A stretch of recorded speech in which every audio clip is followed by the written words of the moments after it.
حضرت سیدنا فاروق اعظم رضی اللہ تعالیٰ کا معمول یہ تھا کہ آپ مسلسل روزے رکھا کرتے۔ حضرت سیدنا ابن عمر رضی اللہ تعالیٰ فرماتے ہیں کہ سیدنا فاروق اعظم رضی اللہ تعالیٰ بقرہ عید یا ایام جو 5 ایام ہیں اور سفر کے علاوہ اکثر آپ حالت روزہ میں ہوا کرتے تھے، اور آپ کا معمول یہ تھا کہ اگر کبھی جن ایام میں روزہ نہ ہوتا تو آپ دن میں 7 سے 9 لقمے جو ہے وہ کھانا تناول کیا کرتے۔ اللہ اکبر، کیا زہد و تقویٰ اور خوف خدا والے تھے۔ ایک مرتبہ جب آپ بیمار ہو گئے تو بیت المال سے جو ہے وہ شہد منگوایا گیا، آپ کے علاج کے لیے طبیبوں نے شہد منگوایا۔ جب بیت المال سے وہ شہد لایا گیا تو حضرت سیدنا فاروق اعظم رضی اللہ تعالیٰ نے لوگوں کو جمع کیا اور جمع کر کے ان لوگوں سے اس کی اجازت طلب کری کہ میں یہ بیت المال سے شہد استعمال کر رہا ہوں، کیا تم سب اس کی اجازت دیتے ہو؟ اللہ اکبر۔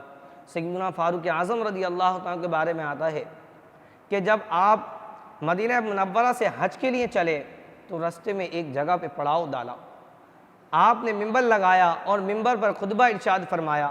خطبہ ارشاد فرماتے ہوئے حضرت سیدنا فاروق اعظم نے فرمایا کہ آج کے بعد جو خواتین ہیں ان کا مہر 40 اوقیہ رکھا جائے گا، اور ایک اوقیہ 40 دینار کے برابر تھا۔ تو آپ نے فرمایا کہ نبی کریم صلی اللہ تعالیٰ علیہ وسلم نے اپنی ازواج مطہرات کو 40 اوقیے سے زیادہ جو ہے وہ مہر نہیں دیا، تو آج کے بعد جو زیادہ سے زیادہ مہر رکھا جائے وہ 40 اوقیہ رکھا جائے گا۔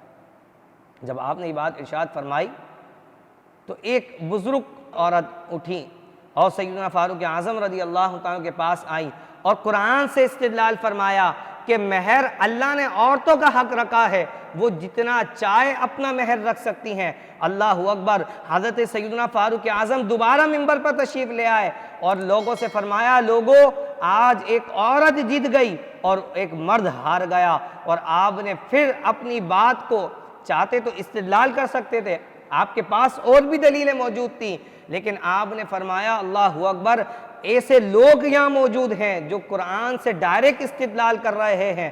تو سیدنا فاروق اعظم نے پھر اپنی بات سے رجوع فرمایا اور فرمایا مہر عورت کا حق ہے، وہ جتنا چاہے حق مہر اپنا رکھ سکتی ہے۔ اللہ اکبر۔ یہ تھے سیدنا فاروق اعظم رضی اللہ تعالیٰ عنہ۔